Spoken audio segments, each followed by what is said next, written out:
네, 로마서 6장 1절부터 11절까지 한 목소리로 함께 읽겠습니다. 그런즉 우리가 무슨 말을 하리요? 은혜를 더하게 하려고 죄에 거하겠느냐? 그럴 수 없느니라. 죄에 대하여 죽은 우리가 어찌 그 가운데 더 살리요? 무릇 그리스도 예수와 합하여 세례를 받은 우리는 그의 죽으심과 합하여 세례를 받은 줄을 알지 못하느냐? 그러므로 우리가 그의 죽으심과 합하여 세례를 받음으로 그와 함께 장사되었나니 이는 아버지의 영광으로 말미암아 그리스도를 죽은 자 가운데서 살리심과 같이 우리로 또한 새 생명 가운데서 행하게 하려 함이라. 만일 우리가 그의 죽으심과 같은 모양으로 연합한 자가 되었으면 또한 그의 부활과 같은 모양으로 연합한 자도 되리라. 우리가 알거니와 우리의 옛사람이 예수와 함께 십자가에 못 박힌 것은 죄의 몸이 죽어 다시는 우리가 죄에게 종노릇하지 아니하려 함이니 이는 죽은 자가 죄에서 벗어나 의롭다 하심을 얻었음이라. 만일 우리가 그리스도와 함께 죽었으면 또한 그와 함께 살 줄을 믿노니 이는 그리스도께서 죽은 자 가운데서 살아나셨음에 다시 죽지 아니하시고 사망이 다시 그를 주장하지 못할 줄을 알미로라. 그가 죽으심은 죄에 대하여 단번에 죽으심이요 그가 살아계심은 하나님께 대하여 살아계심이니 이와 같이 너희도 너희 자신을 죄에 대하여는 죽은 자요 그리스도 예수 안에서 하나님께 대하여는 살아있는 자로 여길지어다. 아멘. 예, 오늘 로마서 6장은 큰 맥락에서 보면은 이제 그 죄로부터의 자유 그리고 죽음으로부터의 자유를 5장과 6장에서 계속 이야기하고 있는데 그 중에 오늘 저희들이 읽은 본문은 사람들이 바울한테 묻는 거예요. 뭐라고 묻냐면 그러면은 은혜가 있는 곳에 죄가 있는 곳에 은혜가 더 많으니까 우리는 죄를 져도 되는 거 아닙니까? 이런 질문을 하는 사람들 앞에서 바울이 대답을 합니다. 5장 20절도 한번 보면요. 그렇게 되어 있죠. 죄가 더한 곳에는 은혜가 더욱 넘쳤다라고 표현을 하고 있습니다.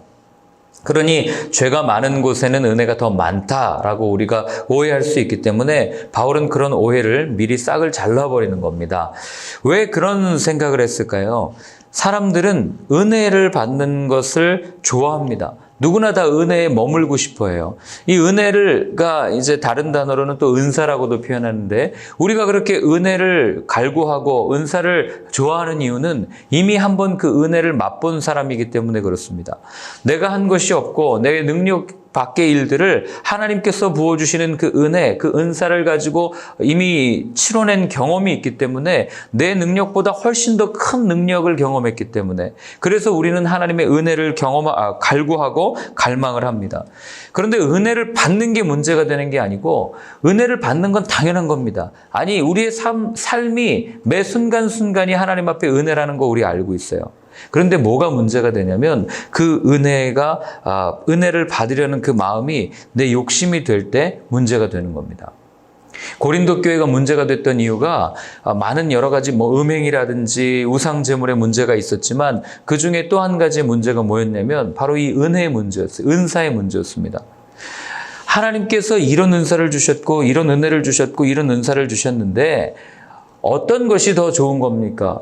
그래서 사람들은 방언을 하지 않으면 마치 이 은혜가 없는 사람인 것처럼 생각을 하고 그래서 바울이 거기에다가 이제 말도 안 되는 얘기다라고 이야기하면서 각 사람의 은사들, 은혜 받은 여러 가지 목록들을 다 나열하고 그 제일 마지막에 고린도전서의 핵심, 그 결론되는 부분이 뭡니까? 믿음, 소망, 사랑 이 세 가지는 항상 있을 것인데 그중에 제일은 사랑이다라고 결론을 내리면서 내가 아무리 천사의 말을 하고 아무리 방언을 하고 아무리 내가 하나님으로부터 받은 은사를 가지고 은혜를 누리는 어떤 삶을 살아도 그 가운데 사랑이 없으면 우리는 아무것도 아닙니다라고 내 결론을 내리는 것들을 보게 되지 않습니까? 주님과 함께 거하는 그 자체로 이미 좋은 거고 그것이 은혜임에도 불구하고 우리는 마치 이런 표현이 맞을지 모르겠지만 은혜에 중독되어 있는 듯한 삶을 그렇게 살아갈 때가 얼마나 많은지 모르는 거죠. 성경은 하나님이 우리와 함께 거하시고 우리가 그분과 함께 거하는 자체가 은혜요 또 하나님이 원하시는 삶이라고 수없이 반복적으로 이야기를 함에도 불구하고 우리는 내 안에 계신 하나님께는 별로 관심이 없고 그저 그 받은 은혜 또는 그 받은 은사를 가지고 내가 어떻게 드러나는가 내가 어떻게 그 은혜를 세상에 누리고 또 그것을 전하고 살 것인가에 더 집중이 된다는 거죠.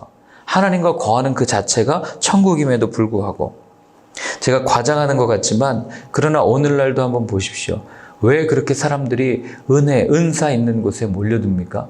그 뜨거움과 그 신선함과 그 신비를 맛보았기 때문에 나머지 무언가 예배를 드려도 내 마음에 따뜻한 감동이 없고 그 다음에 뭐 하면 그냥 밋밋한 거예요.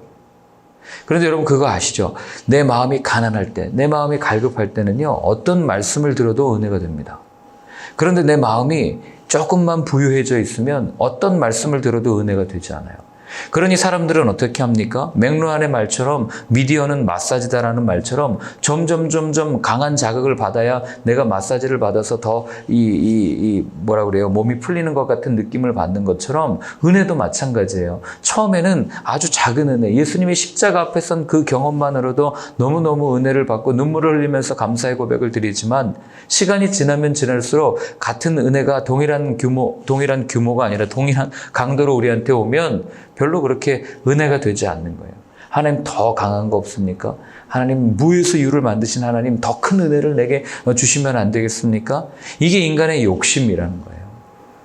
마치 어떤 음식을 먹으면 처음에는 배고픈 사람한테 그냥 쌀밥만 줘도 얼마나 잘 먹습니까? 그런데 시간이 지나면 더 맛있는 걸 구하고 더 좋은 걸 구하고 하는 그 인간의 욕망처럼 어쩌면 은혜 역시도 우리가 그렇게 대하고 있는 것은 아닌지 한번 생각을 해봐야 된다는 거죠.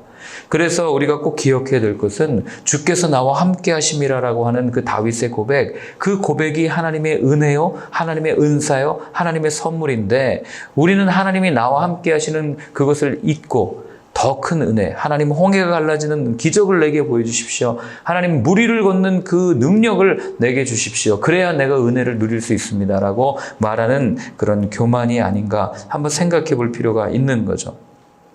기억하십시오. 은혜는 중독되는 게 아니에요. 은혜는 그냥 그분과 함께 동행하는 삶이 되어야 되는 거죠. 그런데 언제부턴가 그 은혜가 점점 왜곡되어지는 이유는 하나님으로부터 주어지는 선물에 내 마음, 내 욕심이 가미될 때 그때부터 우리는 하나님에 대해서 왜곡하게 되고 말씀을 왜곡하게 되고 주어지는 은혜에 만족하지 못하고 그렇게 늘 불평과 불만으로 하나님 이거 왜 안 주십니까? 라고 이야기하면서 살아가는 모습을 보게 되는 겁니다. 우리 그 찬양하지 않습니까? 초가나 궁궐이나 내 주 예수 모신 곳이 그 어디나 하늘나라. 그 이유가 뭐예요? 그냥 그분과 함께 머물면 그 자체로 은혜인 거죠. 나는 그분을 못 느끼는데요. 근데 제가 늘 이야기하지 않습니까? 우리가 언제 산소 달라고 구한 적 있어요? 숨 한 번 하나님 제대로 쉬게 해주세요.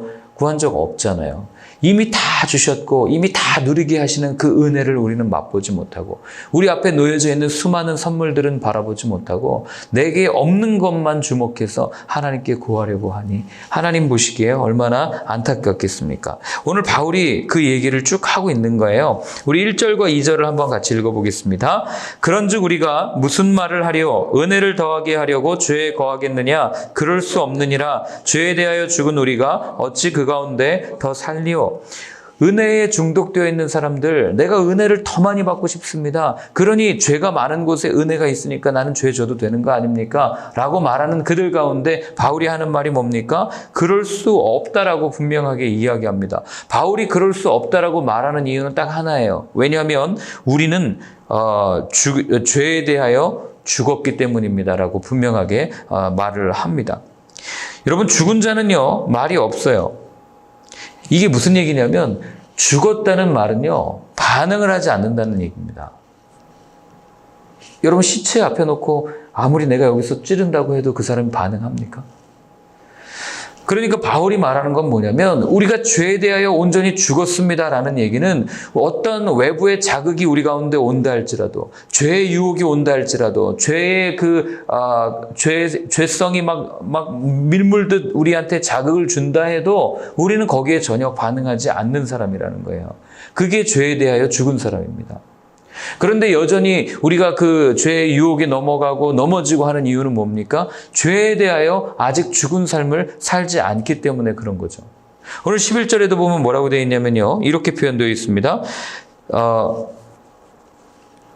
10 11절에 보면은 그렇게 되어 있죠. 우리가 하나님에 대하여는 온전히 살아있는 자다. 그렇게 표현하지 않습니까? 이와 같이 너희도 너희 자신을 죄에 대하여는 죽은 자로 여긴다. 죄에 대해서는 죽었죠. 그런데 그리스도 예수 안에서 하나님께 대하여는 살아있는 자로 여길지어다. 분명히 이야기하고 있는 겁니다. 그러니까 무슨 얘기예요? 아무리 어떠한 죄의 유혹이 와도 전혀 요동하지 않고 반응하지 않는 죄에 대하여는 죽은 사람이지만 하나님께 대하여 살아있다는 얘기는 하나님의 요만한 자극이 우리 가운데 오면은 우리는 그때는 수없이 반응하는 삶을 사는 삶. 이게 오늘 바울이 이야기한 죄에 대하여 죽고 하나님께 대하여는 살아있다라고 하는 것을 말하고 있는 겁니다. 그러니 하나님의 말씀이 우리의 마음에 들려질 때, 우리의 귀에 들려질 때, 우리 눈에 보여질 때 우리는 그렇게 괴로워하고 안타까워하고 또 때로는 기뻐하고 할 수 있는 이유는 하나님께 대하여 살아있는 사람이기 때문에 그렇습니다. 하나님을 모르는 사람들, 예수님을 모르는 사람들한테 가서 백날 하나님의 이야기 해보십시오. 그들이 반응합니까? 그냥 콧방귀 끼고 이거 무슨 소리야 하면서 그냥 끝내지 않아요? 그러나 우리는 우리 가운데 하나님의 말씀이 있기 때문에, 그리고 그분 앞에 반응하는 살아있는 사람이기 때문에 그분의 말씀이 우리 가운데 오면 불편하기도 하고 찔리기도 하고 또 때로는 너무너무 좋아서 눈물 흘리기도 하고 하는 그런 삶을 사는 거 아니겠습니까? 제가 오늘 도전드리기는 세상에 대하여는 온전히 죽을 수 있는 여러분들의 삶이 되었으면 좋겠습니다. 하나님께 대하여만 온전히 살아있는 삶. 놀랍게도요, 세상에 대해서 죽었다고 해서 내가 세상에서 무능해지는가 한번 경험해 보십시오. 오히려 세상에 대하여 죽었을 때 하나님이 주시는 그 마음으로 살아갈 때 세상 가운데 더 탁월하고 능력 있게 살아가는 것을 우리는 보게 됩니다. 그런데 언제부턴가 이게 막혀버리고 이걸 잃어버렸기 때문에 마치 세상 사람들이 하는 것처럼 똑같이 해야 우리도 성공할 수 있고 우리도 무언가 능력을 나타낼 수 있다고 오해하고 있는 것 아니겠어요? 따라서 내가 어디에 반응하는지를 보고 있으면 내 영적 상태가 분명하게 드러나는 겁니다. 나는 죄에 대하여 죽은 적이 없습니다 라고 말하는 그들에게 바울은 이렇게 이야기합니다. 3절부터 5절까지를 한번 같이 읽겠습니다. 무릇 그리스도 예수와 합하여 세례를 받은 우리는 그의 죽으심과 합하여 세례를 받은 줄을 알지 못하느냐. 그러므로 우리가 그의 죽으심과 합하여 세례를 받음으로 그와 함께 장사되었나니 이는 아버지의 영광으로 말미암아 그리스도를 죽은 자 가운데서 살리심과 같이 우리로 또한 새 생명 가운데서 행하게 하려 함이라. 만일 우리가 그의 죽으심과 같은 모양으로 연합한 자가 되었으면 또한 그의 부활과 같은 모양으로 연합한 자도 되리라. 나는 죄에 대하여 죽은 적이 없어요. 나는 세상에 대하여 죽은 적이 없어요. 그러니 나는 이렇게 구하는 게 당연한 거 아닙니까? 라고 말하는 그들 가운데 바울이 어떤 예를 들어서 얘기합니까? 당신 예수 믿기로 이미 결단한 사람 아닙니까? 당신 예수 믿을 때 세례받지 않았습니까? 그래서 그 세례받음으로 우리 공동체 가운데 일원으로 들어오지 않았습니까? 이 초대교회 당시 배경을 보면 지금 그런 맥락이 이 말 안에 숨겨져 있는 거예요. 왜냐하면 아무나 그 공동체에 받아들이지 않았어요. 아무나 받아들였다가 입술 잘못 놀려가지고 사람들 불면 이 사람들 다 죽는 거 아니에요. 그러니까 끊임없이 교육하고 또 이 사람의 삶을 살펴보다가 정말 이 사람이 예수 믿기로 결단했다. 그러면 그때 공동체에 들어와서 세례를 주고 그리고 공동체의 일원이 된 그런 일들이 이때 있었던 거거든요. 그러니 그렇게 세례를 받고 앉아 있는데 지금 하는 소리가 나는 죄에 대하여 죽은 적이 없습니다. 나는 세상에 대하여 죽은 적이 없습니다. 나는 여전히 세상에 대하여 마음을 품고 있습니다. 말하니 바울이 답답한 거예요. 당신 이미 죽지 않았습니까? 언제요? 세례 받을 때요. 그 얘기를 하고 있는 겁니다. 세례가 뭔지 두 가지 말씀드렸잖아요. 장례식이고 결혼식이라고 말씀드렸잖아요. 세상에 대하여는 온전히 죽고 그리스도 예수에 대하여 살기로 결단한 게 세례식인데, 아니 당신들 그렇게 세례를 받아놓고 그렇게 예수님 앞에 죽겠다고 결단해놓고, 아니 예수와 함께 죽어놓고 왜 여전히 세상 가운데서 세상의 것들을 갈망하면서 세상의 유혹에 그렇게 넘어지고 있습니까? 안타까운 마음에 바울이 오늘 그 이야기를 하는 겁니다. 그러니 이걸 우리에게 그대로 적용하면 왜 우리는 부활을 그 능력을 맛보지 못합니까? 왜 늘 한숨 쉬면서 안타까워하며 삽니까? 안 죽었기 때문이다 라는 결론을 내릴 수밖에 없는 거예요. 교회 이렇게 있다 보면 많은 분들이 와서 상담해요. 내가 예수 믿은 지 오래되었고 했는데 왜 내 자녀가 변하지 않습니까? 왜 내 삶이 변하지 않습니까? 왜 나는 여전히 이렇게 사망의 그늘에 앉아 있어야만 합니까? 그러면 여기까지 목이 차요. 할 말이 안 죽었으니까요. 그 얘기하고 싶은데 못하죠. 잘못 얘기했다 또 상처받는다 그러고 뭐 이래버리니까요. 그런데 분명한 거예요. 오늘 바울이 이야기하는 겁니다. 안 죽었으니까 여전히 세상에 대하여 반응하고 있고, 안 죽었으니까 우리가 여전히 예수님께서 부활하시는 그 부활의 능력에 참여할 수 없다라고 오늘 이야기하는 거 아니겠어요? 그 뒤에 쭉 이야기하는 게 다 그런 내용이에요. 한번 읽어볼까요? 우리 6절부터 그냥 끝까지 한번 다시 읽어보겠습니다. 우리가 알거니와 우리 옛사람이 예수와 함께 십자가에 못 박힌 것은 죄의 몸이 죽어 다시는 우리가 죄에게 종노릇하지 아니하려 함이니 이는 죽은 자가 죄에서 벗어나 의롭다 하심을 얻었음이라.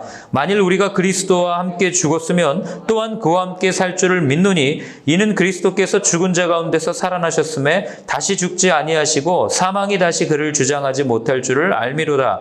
그가 죽으심은 죄에 대하여 단번에 죽으시며 그가 살아계심은 하나님께 대하여 살아계심이니 이와 같이 너희도 너희 자신을 죄에 대하여는 죽은 자요 그리스도 예수 안에서 하나님께 대하여는 살아있는 자로 여길지어다. 같은 얘기 아니겠어요? 왜 여전히 죽지 않았습니까? 왜 세례를까지 받아놓고 주님과 함께 살겠다고 그렇게 고백하고 결단해놓고 왜 여전히 세상 속에서 그렇게 갈등하고 갈망하고 이러고 있습니까? 바울이 이야기하는 겁니다. 만약에 바울이 오늘날 이 시대에 와서 오늘날의 교회의 모습을 보았다면 아마 교회 아니라고 이야기했을지도 모르겠어요.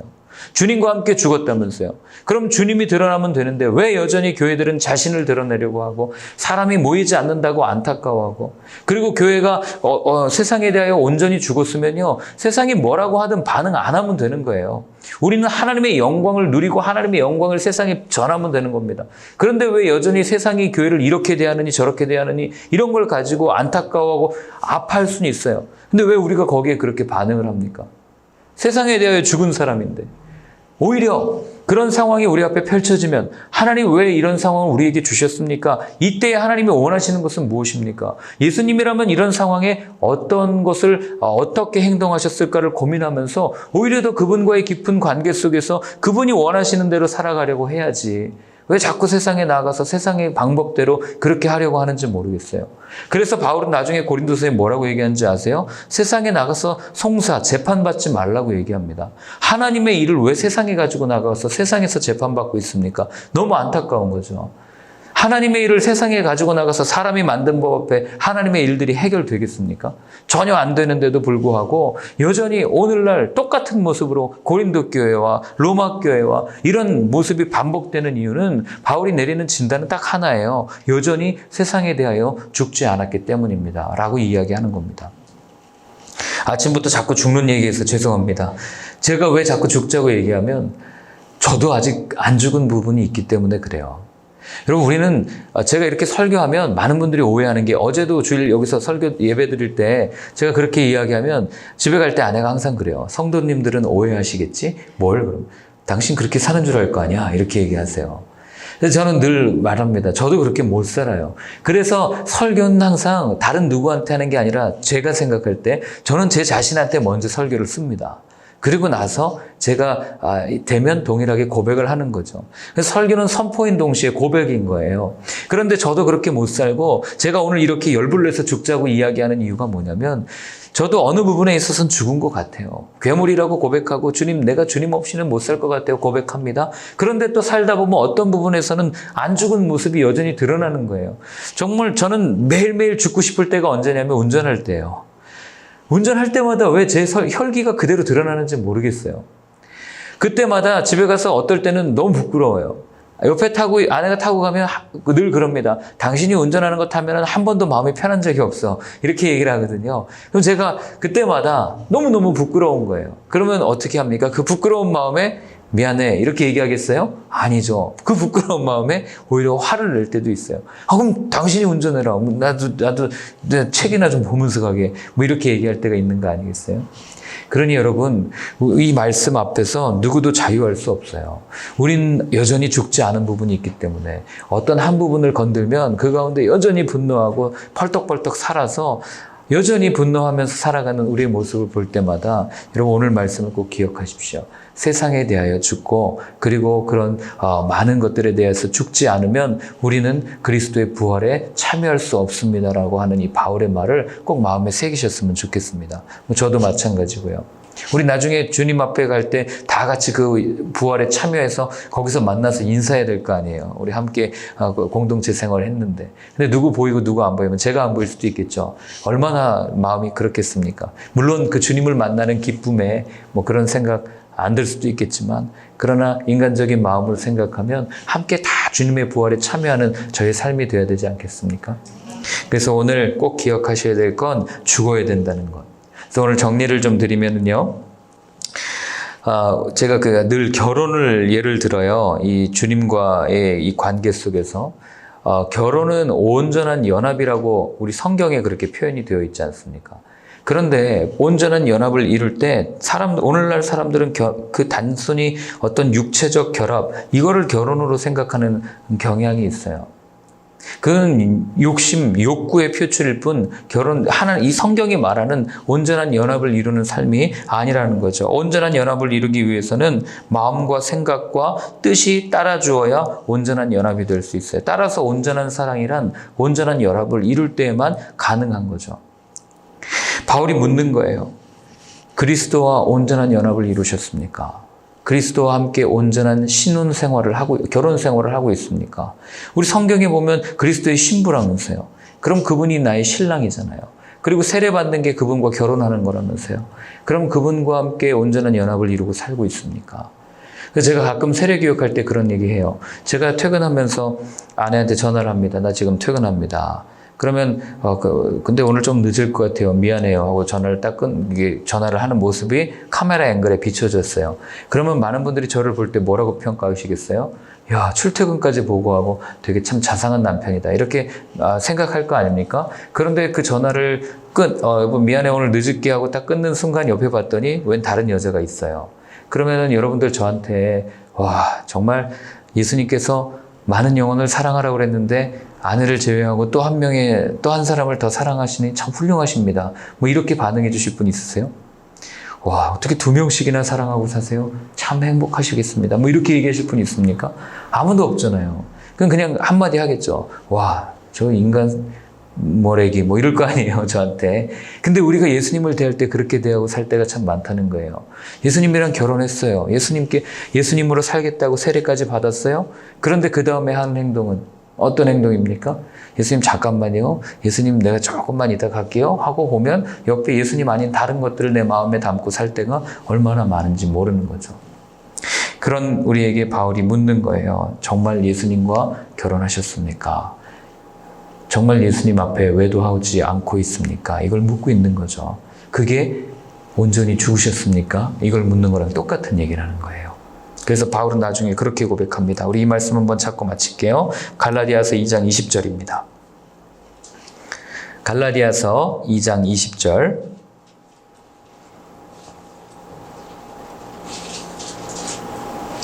네, 함께 읽겠습니다. 내가 그리스도와 함께 십자가에 못 박혔나니 그런즉 이제는 내가 사는 것이 아니요 오직 내 안에 그리스도께서 사시는 것이라.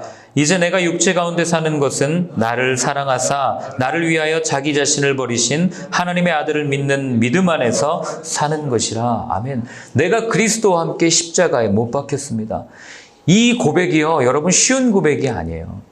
내가 주님과 함께 십자가에 못 박혔기 때문에 그 얘기는 나는 내 생각도 못 박았습니다. 내 혈기도 못 박았습니다. 내 분노도 못 박았습니다. 내 생각도 못 박았습니다. 내 가치관도 못 박았습니다. 모든 것을 다 못 받고 이제 내가 사는 이유, 이제 내가 사는 목적은 오직 예수 그리스도 한 분이십니다. 그 이야기를 바울이 하고 있는 겁니다. 저는 이 고백이 오늘을 살아가는 저와 여러분들의 고백이 되었으면 좋겠습니다.